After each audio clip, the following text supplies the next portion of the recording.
आज हम चाणक्य नीति का दूसरा अध्याय देखेंगे। झूठ बोलना, कठोरता, छल करना, बेवकूफ़ी करना, लालच, अपवित्रता और निर्दयता ये औरतों के कुछ नैसर्गिक गुण हैं।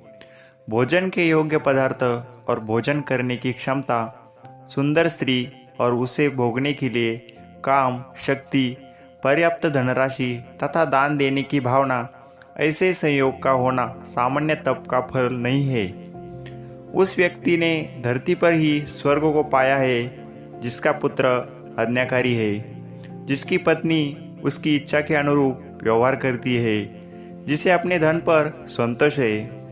पुत्र वही है जो पिता का कहना मानता हो, पिता वही है जो पुत्रों का पालन पोषण करे, मित्र वही है जिस पर आप विश्वास कर सकते हो, और पत्नी वही है जिससे आप सुख प्राप्त करते हो।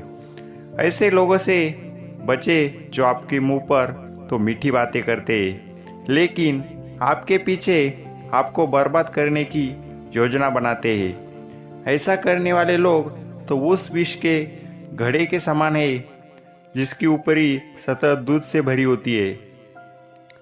एक बुरे मित्र पर तो कभी विश्वास ना करे, एक अच्छे मित्र पर भी विश्वास न करें, क्योंकि यदि ऐसे लोग आपसे रुष्ट होते हैं तो आपके सभी राज से पर्दा खोल दे देंगे। मन में सोचे हुए कार्य को किसी के सामने प्रकट न करें, बल्कि मनन पूर्वक उसकी सुरक्षा करते हुए उसी कार्य में परिणत कर दे।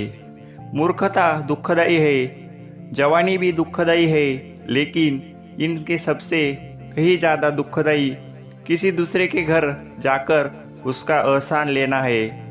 हर पर्वत पर माणिक्य नहीं होते, हर हाथी के सर पर मणि नहीं होता, सज्जन पुरुष हर जगह नहीं होते, और हर वन में चंदन के वृक्ष नहीं होते।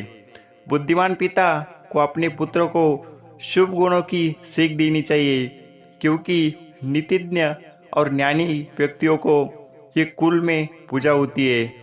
जो माता पिता अपने बच्चों को शिक्षा देते हैं वो तो बच्चों के शत्रु के समान है, क्योंकि वह विद्याहीन बालक विद्वानों की सभा में वैसे ही तिरस्कृत किए जाते हैं जैसे हंसों की सभा में बगुले।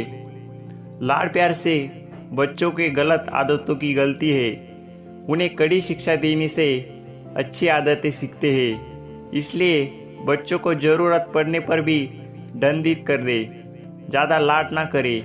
ऐसा एक भी दिन नहीं जाना चाहिए जब अपने एक श्लोक, आधा श्लोक, चौथाई श्लोक या श्लोक का केवल एक अक्षर ही न सीखा, या अपने दान अभ्यास का कोई पवित्र कार्य नहीं किया।